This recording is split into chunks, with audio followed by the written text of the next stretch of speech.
안녕하십니까, 이수입니다. 오늘 팔자 강의 이제 세 번째 시간을 맞이했습니다. 이번 시간부터 그 바치 프리머 입문 시리즈 이제 본문 텍스트 강의가 이제 본격적으로 진행되게 되는데요. 우선 지난 시간에 제가 그 12지지에 대해서 간략하게 언급한 바 있거든요. 이제 12지지에 각 배속된 각 12마리 동물, 이제 이것을 제가 12생초라고 이렇게 한다고 제가 말씀드렸습니다. 그래서 12마리 동물들을 우리가 12생초 또는 뭐 그 속상이라는 말을 쓰기도 합니다. 그래서 이제 그 다음에 이제 민간에서 각 지지별로 3마리씩 동물을 배당한 것을 우리가 36금수라 그럽니다. 그래서 이제 12그 지지에 이제 우리가 36마리의 이제 그 짐승을 배당해 가지고 각 동물의 생태를 가지고 이제 우리가 그 운명의 이제 기륭 수요를 논하는 그런 방법이 있다라고도 제가 말씀드렸습니다. 팔자학은 이제 간지가 이제 결합된 식간 12지가 결합된 간지술인데요. 우선 이제 여러분 12지지부터 한번 기본적인 내용 한번 학습해 보시죠. 뭐 이 강의는 일단 실용의 주안을 둔 거기 때문에 아주 뭐 복잡하고 그 깊은 단계로 그 진입하지는 않습니다. 원리편에서. 물론 이제 실전 술수편에서는 굉장히 이제 난해하고 이제 방대하고 이제 고차원적인 그런 술수 체계를 다루지만은 우선 기초 단계에서 여러분들 그 제가 아주 필요한 부분만 제가 설명드릴 거니까 여러분들 잘 한번 주의 깊게 들으시고 이해하셨으면 합니다. 자, 12지지는 뭐 민속에 굉장히 이제 오랫동안 남아가지고 우리 생활하고 밀접하게 쓰였던 거니까 우선 한번 제가 나열해 볼게요. 자, 12지지는 자에서부터 자, 축, 인, 묘, 진, 사, 오미, 신유, 술해 이렇게 12글자를 말하죠. 우리가 명리에서는 한 해의 시작을 그 입춘을 기점으로 한다 그랬어요. 그러니까 이제 절기력을 쓰는 거죠. 이 절기력은 태양력하고 비슷한 건데, 그러니까 우리가 그 이제 그 음력 1월 1일을 한 해의 시작으로 태음력을 기준으로 하는 경우도 있고, 또 태양력, 그러니까 우리가 이제 양력 1월 1일, 또 뭐 각 나라별로 조금씩 이제 한 해의 시작이 다른 경우도 있는데, 명리에서는 입춘 절기력을 기준으로 하니까 음력 1월 1일하고 맞아떨어지진 않고 조금씩 오차가 있어요. 그래서 일단 음력 1월 1일하고 그러니까 한 해 우리가 이제 띠를 정하면 올해가 이제 임진년, 그러니까 올해 태어난 아기들은 이제 다 용띠가 되는데, 음력 1월 1일 날 태어났다고 해서 용띠가 되는 게 아니고, 올해 입춘을 지나야만 그 용띠가 되는 거죠. 그러니까 올해 음력 1월 1일 날 태어나도 토끼띠에 속하게 되는 거예요. 그래서 일단 그렇게 아시고요. 자, 그래서 입춘이라는 건 여러분 다 아시다시피 그 봄의 시작이잖아요. 그죠? 그러니까 양력으로 보면은 우리가 통상 한 3월 정도 돼야 우리가 이제 봄의 기운을 우리가 이제 느끼기 시작하는데, 사실 그 봄의 기운은 여러분들이 체감하기 전에 좀 더 일찍 들어온다고요. 그래서 이 인월부터 봄이 시작되는 겁니다. 그래서 입춘이 되는 거죠. 그래서 우리가 한 해 첫 월에 태어난 사람들은 인월생이 됩니다. 인월생이. 그래서 일단 인월을 1월로 놓고 1월, 2월, 3월, 4월, 5월, 6월, 7월, 8월, 9월, 10월 이렇게 정해지죠. 그러면 다시 자월하고 축월이 반복되는데, 여기에서 자, 축 이렇게 해서 이렇게 각각 글자들이 이제 계속 반복 순환되는 겁니다. 그래서 이제 보시면은 인월, 묘월, 진월 이렇게 3개월이 우리가 이제 분기로 나누면 1, 4분기 정도가 되겠는데, 입춘을 기점으로 해가지고 봄의 계절이 되는 겁니다. 봄의 계절이. 그래서 우리가 이제 봄의 계절을 우리가 이제 춘절이라고 이렇게 얘기하잖아요. 그래서 인월이나 묘월이나 진월에 속했을 때 우리가 이제 춘절이라고 이렇게 얘기하고, 그 다음에 이제 입하가 시작되는 겁니다. 그래서 여름이 언제부터 오느냐? 우리가 과거에 계속 우리가 이제 체감하고 경험한 바를 우리가 토대로 해가지고 우리가 여름이 이제 4월부터 진행되는데, 입하가 지나면 4월이 되는 겁니다. 그래서 4월, 5월, 미월은 여름이 됩니다. 그러니까 여기가 봄이고 추나추동이죠. 여기 여름 이렇게 사계절이 이제 진행되는데, 똑같이 신유술월에는 어떻게 가을로 이제 지는다. 입추가 지나면은 신월, 6월, 수월이 되는 겁니다. 이제 가을이 되겠죠. 그 다음에 해자 축월이 겨울이 됩니다. 그런데 이렇게 되면 우리가 12지지를 임묘진, 사오미, 신유술, 해자축 이렇게 했으면 좋았는데 왜 자부터 시작을 하느냐. 그러니까 우리가 이제 잘하는 것은 별기로 대한이 지나면 이제 자월이 되는데, 자, 우리가 이제 그 신년을 맞이하기 전에 그 동짓날, 우리가 이제 동지를 맞이하지 않습니까? 그래서 이 동짓날이라는 게 이제 어떤 거냐면은 하루 중에서 제일 그 밤이 긴 날이 이제 동지입니다. 밤이 긴 날이 동지인데, 이 동지의 그 모든 그 동양 교학의 이제 그 이론 체계의 그 바탕을 이루는 것은 그 음양, 오행, 팔계, 구성 이론이 이제 바탕이 되는데요. 그 우선 음양 사상에서 우리가 이제 동지의 풍습이 이제 비롯되는데, 우리 동짓날 우리 보통 팥죽을 먹지 않습니까? 그래서 팥죽이라는 게 이제 팥이라는 게 그 아주 이렇게 붉은색입니다. 이 붉은색은 그 양을 상징하는데, 그날 밤이 가장 기니까 그 아주 어둡고 캄캄한 그 밤이 그 음기, 그러니까 이제 여러 가지 재액들을 불러오는 그런 귀신들이 가장 번성하는 그런 시점이라는 거죠. 이 시점에 그 아주 양의 기운이 충만한 그런 그 팥죽 같은 것을 우리가 끓여 먹으면서 그런 그 귀신들을 우리가 물리치고 재액을 소멸한다는 그런 음양사상의 그 민간 풍습에서 기록된 거예요. 그래서 그 우리가 입동, 그러니까 겨울이 이제 시작되어 가지고 가장 겨울이 이제 그 겨울에 이제 그 동의 기운이 가장 그 숙성된 시점이 이제 동지인데, 이 동지가 이 겨울에서 자월, 그러니까 중간쯤 되는 시기에 걸쳐 있어요. 그러니까 이제 절기로는 대한하고 소환 중간에 이제 이 동지가 있습니다. 이 동지가 있는데, 이 동지 가장 캄캄하고 가장 어둡고 이런 밤이 아주 긴 시점이 음이 아주 극성한 시점인데, 이때부터 가장 음이 극성한 시점에서 양의 기운이 태동된다라고 봐가지고 주역이나 역경에서는 그 양의 시작을 자월로 보는 거예요. 그러니까 이때부터 양이 시작된다라는 그런 기반에서 12지를 우리가 나열할 때 자, 축 이렇게 나열하는 겁니다. 하지만 이제 우리가 명리에서는 입춘, 좀 이제 봄의 기운이 조금 더 완연해졌을 때를 기준으로 하기 때문에 보통 이제 나중에 이제 팔자명리를 본격적으로 공부할 때는 그 인묘진 이렇게 해서 인을 시작으로 해서 여러분들께 12지를 이렇게 이제 나열하고 이렇게 하는 습관을 붙여두면은 좀 더 학습하기에 이제 용이합니다. 어쨌거나 이렇게 이제 춘, 하, 추, 동 사계절이 이렇게 반복 순환된다는 겁니다. 반복 순환된다는 것에서 그 일전에 말씀드렸다시피 우리가 예측의 그 기반이 되고 그 수식의 반복 체계에서 우리가 예측의 논리를 우리가 수의 반복 체계가 제공한다라는 사실을 일단 여러분들 제가 전해드린 적이 있는데요. 그러니까 지금 우리가 이제 겨울 되면 아주 추운 겁니다. 입동이 되면은 내년 입동이 돼도 입동이 지나면 추울 것이다. 내년에 이제 입춘이 지나면 우리가 따뜻해질 것이다. 또 10년 후에도 입춘이 지나면 좀 따뜻해질 것이다. 이런 거 우리가 능히 예측할 수 있거든요. 이런 거는 이제 우리가 그 세월을 막론하고 100년 후, 200년 후도 우리가 똑같이 예측할 수 있는 겁니다.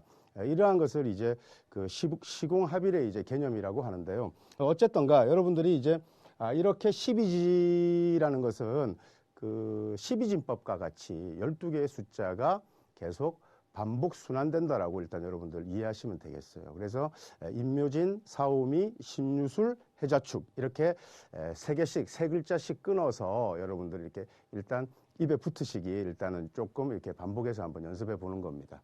그래서 추나추동. 그래서 이제 우리가 뭐 지금 아주 요즘 춥잖아요. 지금은 이제 그 겨울의 계절에 이렇게 있습니다. 그래서 지금 자월 정도에 지금 걸쳐 있는 시점인데, 우리가 뭐 편지를 쓰거나 이렇게 하면 맨 마지막에 수왕지절 뭐 또는 동왕지절 이렇게 해서 겨울철에 내가 글을 쓴다라고 하는데, 여기에 제가 이제 음양오행에 대해서 강의하기 전에 여러분들이 한번 짚고 넘어가 볼 텐데요. 우선 봄이라는 것은 따뜻해요. 좀 따뜻한 기운이 이제 본격적으로 들어오는 거예요. 여러분들 그 세상의 모든 그 우리가 사물이나 그 사물들이 이렇게 그 대립되어서 존재한다라고 이렇게 사유해 보신 적이 있을 거예요. 뭐 간단하죠. 남자가 있으면 뭐 여자가 있고, 또 밤이 있으면 낮이 있고, 뭐 이런 식으로 우리가 그 이렇게 세상의 모든 그런 그 상징이라든지 아니면은 뭐 사물들이 좀 이렇게 대립되어서 이렇게 존재하고 있다라는 것을 여러분들이 이렇게 인식할 수 있어요. 가만히 생각해 보면. 그래서 우리가 이렇게 대립되어서 존재하면서 어떤 변화를 가져온다라는 그런 우리가 생각을 하게 되는데, 이것이 음양의 사상을 하게 된 그 사유의 기반이에요. 그러니까 여기서 보면은 그냥 우리가 막연하게 그 감으로 이렇게 떠올려도 좀 따뜻한 기운이 우리가 양이고 좀 차가운 기운이 음일 것이다. 이렇게 한번 유추해 볼 수 있을 것 같아요. 그래서 아까 제가 말씀드렸다시피 자월에서 가장 어둡고 깊은 밤에서 음의 속성이 가장 충만할 때 거기서부터 양의 기운이 제가 태동된다고 이렇게 말씀드렸잖아요. 이 세 글자를 합해서 그냥 삼춘이라 그래요. 이 삼춘의 계절로 들어오면 양의 기운이 좀 더 실감나게 우리가 이제 느껴지는 걸 알 수가 있어요. 그래서 이렇게 여름으로 들어가면 좀 더 양이 극대화된 거죠. 우리가 중천에 떠 있는 태양이 장렬하는 모습을 우리가 떠올릴 수 있잖아요. 그러다가 가을이 되면 이제 좀 추워지고 우리가 또 좀 몸도 위축되고 옷도 좀 두텁게 입어야 되고 이렇게 좀 위축되니까 이때부터 음의 기운으로 조금씩 접어 들어가는 거예요. 그러다가 겨울이 되면 음이 좀 더 극성을 부리게 되니까 극음의 기운으로 들어가게 돼요. 여기서 우리가 계절의 흐름에도 음양을 우리가 이렇게 포지셔닝해서 우리가 유추해 볼 수 있는데, 오행까지 한번 진격해 보겠습니다. 우리가 이 봄의 계절을 만물이 이제 태동하는 시점, 예를 들어서 들판에 싹이 쏟잖아요. 그 싹이 쏟는데 이렇게 그 아지랭이가 피고 싹이 쏟그 밑에서 위로 이렇게 솟구쳐 오르는 그런 기운을 우리가 목기운이라 그래요. 마치 나무가 이렇게 생장하듯이. 그래서 봄은 목의 계절이에요. 목의 계절. 그래서 목의 계절이고, 이 목의 계절 중에서도 가장 목의 기운이 번성한 중간에 이 달을 우리가 모강지절이라 그래요. 목기운이 왕성한. 그 다음에 화의 이제 계절이 이제 우리가 여름의 계절을 우리가 화의 계절이라 그래요. 하왕지절이라 그래요. 그 다음에 태양이 장렬하는 여름이 지나고 나면 이제 들판의 곡식이 이렇게 연글고 익습니다. 이렇게 딱딱해지고 이제 이렇게 결실을 맺고 열매를 맺을 때를 우리가 가을의 계절인데, 이때가 그 금의 계절이에요. 숙성하는 거죠. 그 다음에 겨울철이 우리가 북방 수의 계절이라 그래요. 자, 그러면 한번 우리가 이렇게 연계해서 한번 공부해 보겠습니다. 자, 임묘진 3월은 춘월, 그러니까 봄의 계절이고, 이 봄은 목의 계절이다. 이렇게 여러분들 일단 연상하시기 바랍니다. 사오미 여름은 입하가 지나면 여름의 화의 계절은 하의 계절이다, 불의 계절이다, 이렇게 일단 인식하시기 바랍니다. 가을은 추나추동에서 그 추절, 그러니까 가을철은 금의 계절이다. 그 다음에 해자축, 이렇게 해자축, 겨울의 계절은 수의 계절이다. 자, 그러면 춘, 하, 추, 동, 목, 화, 금, 수, 이렇게 여러분 연상하실 수 있겠죠. 자, 추나 추동은 목화금수, 이렇게. 오행 어디선가 들은 적이 있는 것 같은데, 오행은 목화토금수라고 하던데, 이런 말, 토기운이 빠진 것 같다, 이렇게 여러분 생각하실 수 있는데, 아직 뭐 그쪽 음양오행에 대해서 제가 학습하지는 않았으니까 굳이 토를 지금 언급하지는 않겠습니다. 어쨌든 네 가지 상, 여러분 사상의학 뭐 이런 말 들어보셨죠? 네 가지 상을 우리가 추나 추동, 목화금수 이렇게 얘기합니다. 자, 그런데 추나 추동과 목화 금수는 같은 말인데 조금 의미가 다른 게 있어요. 추나 추동이라는 우리가 말을 쓸 때는 봄, 여름, 가을, 겨울 이렇게 시간의 흐름을 우리가 의미하고 있습니다. 시간의 흐름을. 목화 금수의 어떤 시간의 의미는 담겨져 있지 않습니다. 그러니까 추나 추동, 이것은 시간의 흐름을 의미하는데, 나중에 이제 여러분 그 강의 후반부에 가면은 이 팔자명에는 아주 두 가지 중요한 개념이 있습니다.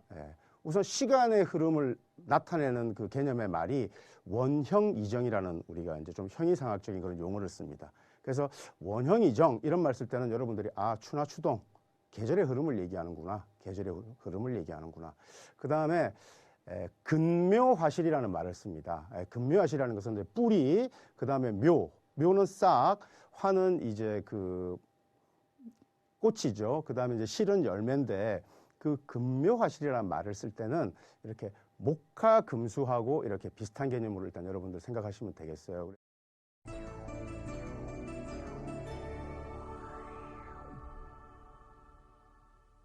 여러분 이제 강의 이제 중반 이후에는 원형 이전과 금묘화실에 대해서 본격적인 그 강의를 하게 될 겁니다. 어쨌든 12지지를 각 12글자를 3글자씩 나누어서 봄, 여름, 가을, 겨울에 사계절로 구분하고 목화금수 이렇게 추나추동을 목화금수를 일단 대입하는구나.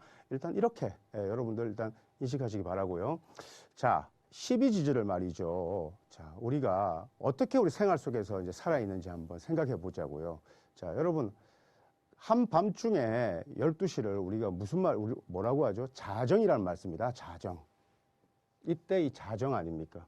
아까 우리가 원래 대입했을 때 자월에서부터 제가 그 가장 밤이 깊은 시점의 하루를 우리가 동지라고 한다고 했잖아요. 근데 이제 단 하루의 시간을 다시 한번 우리가 쪼개보면은 밤이 가장 깊었을 때가 자정입니다. 자정. 그러니까 이때가 가장 어두운 거죠. 이때가. 음의 기운이 가장 극성할 때가 자정입니다. 자정. 그러면 낮의 기운이 가장 왕성할 때가 언제입니까? 낮의 기운이 가장 왕성할 때가 낮 12시잖아요. 그죠? 낮 12시를 우리가 정오라는 말 씁니다. 정오. 자, 우리가 시계라고 한번 생각해 볼게요. 자, 우리가 시계인데 우리 보통 보는 시계 12시간짜리가 아니라 24시간, 하루 24시간 시계라고 생각하고 한번 볼게요. 그러면 여기가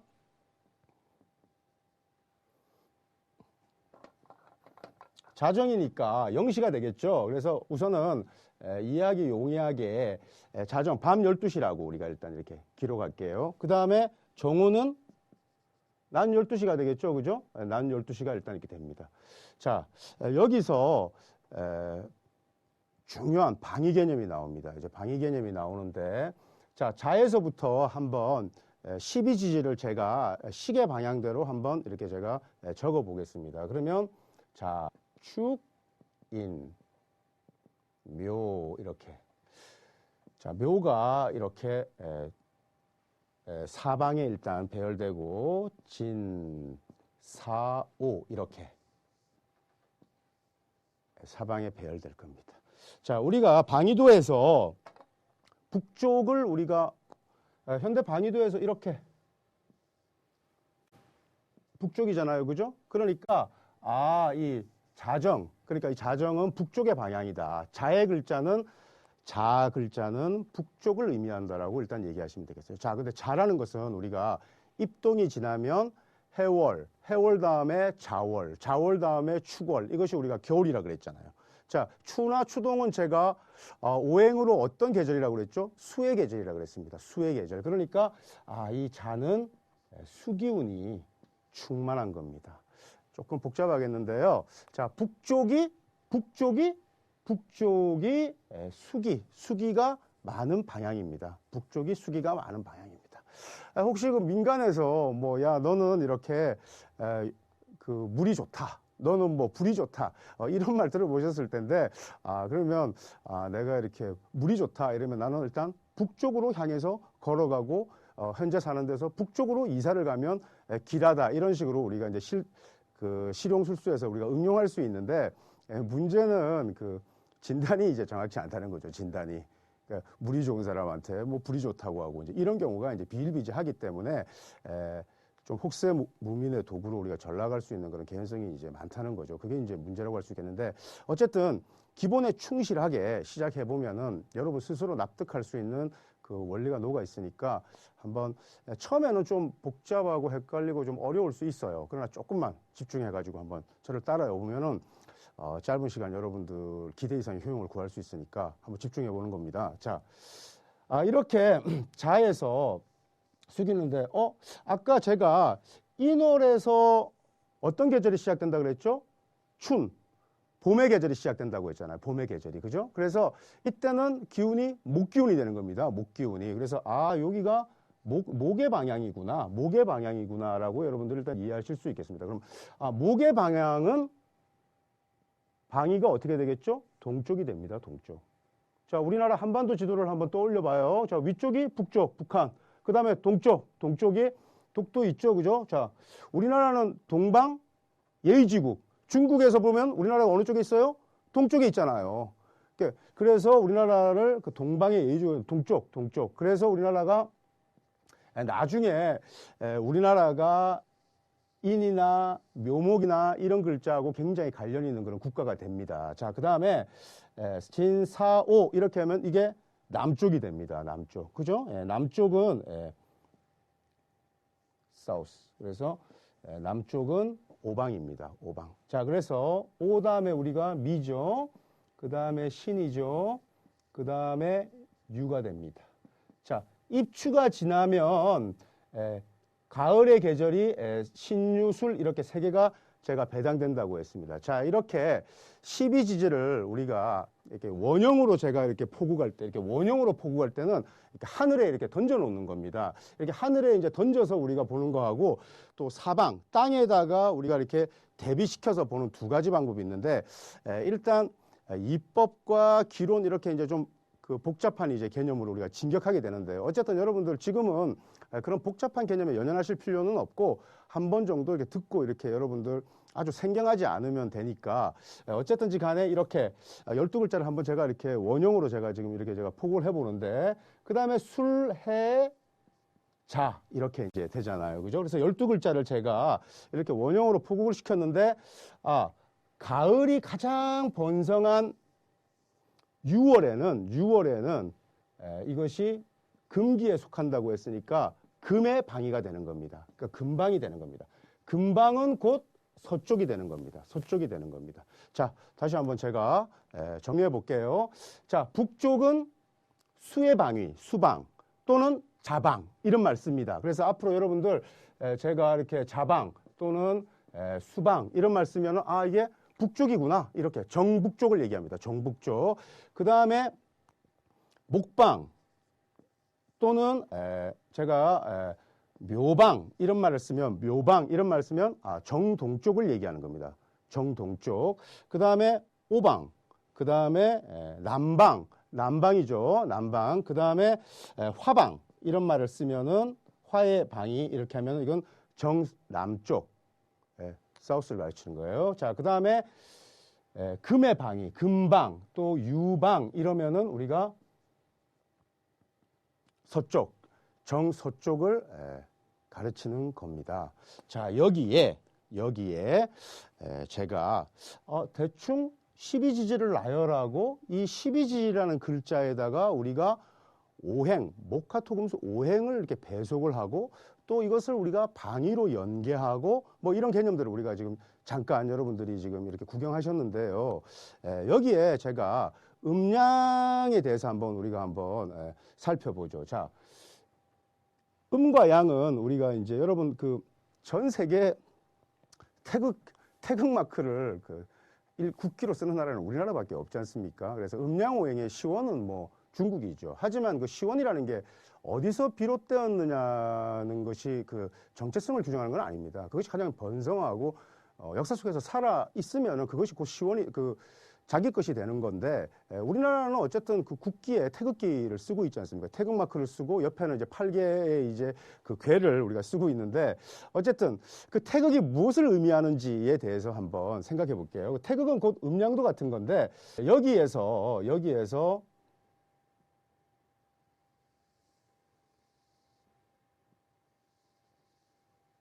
제가 이거 잘 그려야 되는데 자, 이렇게 여러분 태극마크 이렇게 그려져 있죠. 태극은 우리가 이제 음의 기운은 그 수의 기운은 음의 기운인데 음의 기운은 우리가 어둡고 캄캄합니다. 그래서 우리가 흑과 백으로 묘사할 때는 자, 북쪽이 음의 기운이 번성하니까 여기가 이렇게 까맣게 이쪽을 이렇게 까맣게 칠합니다.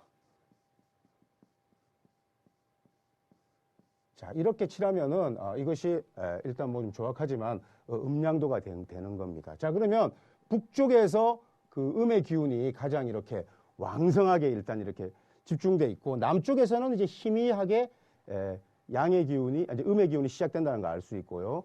북쪽에서는 양의 기운이 남쪽에서는 아주 왕성하지만 북쪽에서는 이제 희미하게 태동하는 거죠. 여기 가만히 이 태극도를 보시면은 우리가 그 가장 음의 기운이 왕성할 때 양의 기운이 시작되고 있다는 거 이렇게 알 수 있어요. 그래서 아까 한 계절로 우리가 논할 때는 자월에 동지에서 이렇게 우리가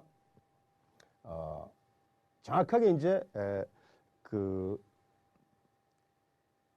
동지를 기준으로 해가지고 이렇게 양의 기운이 태동한다는 걸 알 수 있습니다. 그래서 이제 역경에는 양의 태동을 우리가 동지를 기점으로 잡았는데 하루에 그 양의 기운이 언제 시작되냐면은 그 자시 그러니까 이제 자정을 기준으로 해가지고 가장 어두울 때 양의 기운이 이제 시작되는 겁니다. 자, 이렇게 모든 만물이 이렇게 양과 음이 서로 대립되어 존재한다는 걸 우리가 인식한 다음에는 그 다음에 이제 상응성이라고 해서 상대성, 상응성 이런 말 쓰죠. 그래서 서로 대립하여 존재하지만 이것들이 별도로 각각 이렇게 떨어져서 존재하는 것만이 아니라 서로 어떻게 결합하는 거예요. 결합해가지고 이렇게 결합해서 서로 변화를 일으키는데 너무나 중요한 거예요. 음과 양이 결합하면 그것을 우리가 음양지합, 합이라는 말을 써요. 그래서 우리가 음과 양의 합이라는 말을 쓰는데 음과 양이 합해야만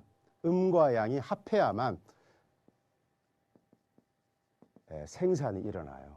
그러니까 새로운 것을 만들어내게 돼 있어요.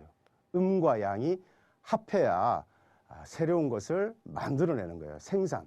이게 굉장히 중요하죠. 자, 남자가 양이면 여자는 음이에요. 그죠? 양과 음이 따로 존재하면 거기에는 생산의 의미가 없다. 생산의 의미가. 그러니까 음과 양이 결합을 해야만 생산적인 활동이 일어나는 거죠. 자, 우선 우리가 그 자녀를 출산하잖아요. 대를 잇는 걸 우리가 생산한다는 말 쓰지 않습니까? 이렇게 해야 새로운 우리가 후손도 이어가고 또 생산, 새로운 걸 만들어내서 재물도 모으는 거예요. 자, 그렇다면 팔자에서는 가장 팔자에서 그 추유와 같은 가장 그 중요한 그런 그 개념의 우리가 그 글자를 그 절충이란 말 제가 지난번에 썼던 것 같아요. 그 절충이라는 말이 있고 또 권형, 예를 들어서 뭐 밸런스죠. 예를 들어서 권형, 우리가 그 권형을 맞춰야 되는데 뭐 균형 이런 말하고 같은 거예요. 균형 이런 말하고 비슷한 말인데 이 권형, 그러니까 저울을 잘 맞춰야 된다는 건 뭐냐면은 그 팔자 8글자에 이렇게 양의 글자도 있고 음의 글자도 있어서 서로 잘 짝을 이루어서 생산해내야 되는 것을 의미해요. 자, 우리가 굳이 팔자 명리학 복잡한 우리가 그 술수단계 진입하지 않아도 한번 생각해 보겠습니다.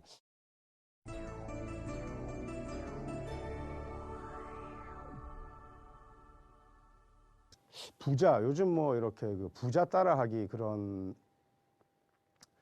열풍들이 일고 서점에 가도 요즘 뭐 별로 책도 읽지 않고 주로 이렇게 자기계발서 뭐 이런 것들이 굉장히 이제 베스트셀러군에 진입하고 이러는데 뭐 모방을 해가지고 창조하는 건 굉장히 중요하지만 부자들의 그 행태나 습관을 따라한다고 해서 부자가 된다는 생각은 어불성설입니다. 그 다음에 뭐 부자들의 습관을 따라하고 물론 거기에선 그 배우고 이렇게 많겠지만은 부자들의 그 습성이나 뭐 부자들의 그 멘토를 삼아가지고 이렇게 부자가 되고자 하는 사람들 있죠. 또 뭐 예를 들어서 뭐 주식 투자도 뭐 어떻게 그 사람을 따라서 주식 투자로 대박을 낸 사람을 따라가지고 뭐 주식 투자 기법대로 따라하면은 부자가 될 것 같은데 그런 경우 별로 없습니다. 부자들은 어떤 특징이 있냐면은 딱 하나가 있습니다. 부자들은요, 그 자기 배우자에게 굉장히 그 만족하는 그런 성향이 많습니다. 예를 들어서 뭐 그 배우자가 정말로 그 잘나고 능력 있고 그 현모양처해서 그럴 수도 있고 또 실제로 볼 때는 뭐 별로 그렇게 우수한 그런 뭐 탁월한 그런 부인이 아닌 것 같은데도 부자들은 굉장히 그 아내에게 만족하고 그 처덕을 이렇게 칭송하는 경우가 많아요. 그러니까 자기 그 부인에게 그 불만족하고 부인의 말을 귀담아 듣지 않고 부인하고 사는 것 자체를 자기가 싫어하는 사람은 절대 그 부자가 될 수 없습니다. 왜 그러냐면 그 양과 음이 아까 어떻게 서로 잘 합해가지고 상응해야만 생산이 일어난다는 거죠. 자, 돈이라는 거 한번 우리가 생각해 볼게요. 우리가 이제 음량이라는 것을 우리가 뭐 주로 이제 풍수의 실전에서 우리가 응용하는데, 자, 예를 들어서 돈이라는 것은 양의 영역에서는 돈이 서큘레이션 이렇게 유통되는 겁니다. 이렇게 유통되고, 음의 영역에서는 돈이 이렇게 저장되고 축적됩니다. 세이빙됩니다. 자, 이렇게 어두컴컴한 곳에서는 돈이 축적되고 밝은 곳에서는 융통됩니다. 자, 그러니까 우리가 예를 들면 어떤 풍수가가 말이죠. 어떤 집을 방문해 가지고 이 집이 부자냐 가난뱅이냐 이렇게 딱 판별할 때 간단합니다. 그 집을 딱 방문해서 그 집의 이제 여주인, 그러니까 이제 주부가 그 지갑을, 핸드백을 어디에 놔뒀는지부터 살핍니다. 그런데 그 여자의 그 여주인의 핸드백이 그 아주 그 거실은 집안에서 가장 채광이 잘 되고 밝은 영역입니다. 그러니까 양의 영역이거든요. 거실에 여자의 핸드백이나 지갑이 놓여 있다. 뭐 거실에 응접실에 이러면은 그 여자가 그 지갑의 주인공이 굉장히 그 사치하고 돈 씀씀이가 좀 지나친 사람입니다. 양의 영역에서는 재화가 제가 돈다고 했잖아요. 그러니까 지갑이라든지 또 뭐 통장이라든지 이런 것은 아주 아늑하고 캄캄한 공간, 그러니까 침실공에서도 우리가 뭐 장롱이 있거나 벽장이 있으면 벽장이나 뭐 예전에 우리 부모님들은 뭐 이불장 이런 데다가 이렇게 지갑 같은 거 이렇게 넣어 놓잖아요. 그러니까 이렇게 아주 어두컴컴한 음의 영역에다가 중요한 문서나 지갑이나 돈을 갖다 놓는 경우에 그 돈이 그대로 있는 게 아니라 증식된다고요. 그러니까 세이빙, 축적되는 겁니다. 그래서 우리가 진정한 부자는 예를 들어서 독신인 경우가 그 부자가 되는 경우가 별로 없습니다. 그러니까 반드시 결혼을 해야 되는 겁니다. 그러니까 남자는 재화, 양의 영역이니까 돈을 쓰고 돈이 이렇게 양의 영역에서 순환되고 돌지만 그 돈을 이렇게 치마 속에서 감추고 저장하고 증식시키는 것은 여자의 몫이라는 거죠. 물론 뭐 요즘 요즘 뭐 남녀의 그 구분이 별로 이제 모호하니까요. 어쨌든 뭐 남자지만 집에서 주부 같이 이렇게 전업주부로 이렇게 생활하는 분도 계시고 이런 것 같은데, 어쨌든 그 집에서 이렇게 음의 영역에서 재화를 이렇게 묶어놔야만 그 재화가 그 증식된다는 겁니다. 그래서 어두운 데 있는지 밝은 데 있는지 이렇게 보는 거예요. 그래서 뭐 예를 들어서 복잡하지 않거든요. 예를 들어서 뭐 이 집이 경제적으로 재정적으로 얼마나 탄탄하고 예를 들어서 재정적인 상태가 어떤가 이렇게 딱 들어갔을 때 가정에서는 뭐 핸드백이나 지갑이 거실에 있느냐 아니면 내 눈에 띄지 않고 저기 벽장 장롱 속에 이렇게 딱 숨겨져 있느냐 아니면 뭐 서랍 속에 이렇게 딱 있느냐, 이걸 가지고 우리가 재정의 안정을 논할 수 있지만, 우리가 기업에 이렇게 가가지고 이렇게 컨설팅 할 때도 그 기업의 그 재정부서나 회계 담당 부서가 음의 영역에 자리 잡고 있어야 이 기업의 재정적인 상태가 안정적이라는 걸 알 수 있습니다. 자, 아까 제가 12지지를 제일 처음에 그 강의 서두에서 제가 말씀드릴 때 봄, 여름은 제가 양의 기운이 시작된다라고 했고 양이 번성한다고 그랬잖아요. 그죠? 그 다음에 제가 가을, 겨울은 이제 음의 계절로 제가 들어간다고 했잖아요. 그러니까 그 음의 계절로 접어 들어갈 때 그 가을은 우리가 방향으로 어느 방향이에요? 서쪽입니다. 서쪽. 정서. 그러니까 우리가 이제 이런 그 12지지를 하늘, 그러니까 공간에다가 우리가 배열하지 않고 우리가 그러니까 지면에다가 우리가 2차원적으로 평면에 이렇게 딱 배열하게 되면은 우리가 그 방위가 정해지죠. 동서남북이 정해지지 않습니까? 그래서 그 공간의 중심점에서 정서 방향으로 회계부서가 있거나 격리부가 있으면은 그 기업의 그 재정적인 상태는 몹시 안정적이고 그 재원이 끊기지 않습니다. 이렇게 간단하게 일단 적용해 볼 수 있는 겁니다. 자, 그 다음에 좀 더 뭐 다른 예를 한번 들어볼까요? 좀 비근한 예지만 우리 뭐 이제 연말이라든지 연초에 친지들이 모여서 뭐 윷놀이도 하고 또 뭐 고스톱 같은 거 좀 칠 수 있잖아요. 예를 들어서 부부끼리 모여가지고 어떤 사람이 따느냐? 따는 사람 간단합니다. 부부가 말이죠. 남편들이 예를 들어서 고스톱을 치는데 그 부인이 가장 그 남편 옆에 가까이 있는 사람이 돈을 따게 돼 있습니다. 왜냐하면 그 음의 속성이 가장 강렬하게 작동하기 때문에 재물을 저장하고 축적하는 그런 기운이 일단 있는 겁니다. 예를 들어서 뭐 남편들이 좀 모여서 예를 들어서 좀 그런 그 뭐 놀이를 하고 있을 때 부인들은 따로 식탁에서 뭐 커피 한잔 할 수도 있고, 또 어떤 부인은 그 남편 옆에 이렇게 붙어서 그 게임을 우리가 구경할 수도 있고 이렇잖아요. 그죠? 이렇게 남편 바로 옆에서 이렇게 부인이 있는 경우에 그쪽이 훨씬 더 재운이 강하다라는 것을 여러분 통계적으로 실정에서 여러분들 볼 수 있고요. 가장 최악의 경우는 이제 같이 게임에 들어오겠다고 해가지고 그 게임에 같이 이제 섞이는 거죠. 그러면 별로 결과가 좋지 않습니다. 이렇게 해서 어쨌든 음과 양이 잘 이렇게 합해야 된다는 거죠. 근데 이제 가장 이상적인 합이라는 게 어떤 것이냐, 그 일음일양입니다. 그러니까 하나의 양과 하나의 하나의 음과 하나의 양이 합했을 때가 가장 이제 이상적인 합이 되고, 거기에서 생산 기능이 잘 일어난다라는 것을 알 수 있는 거죠.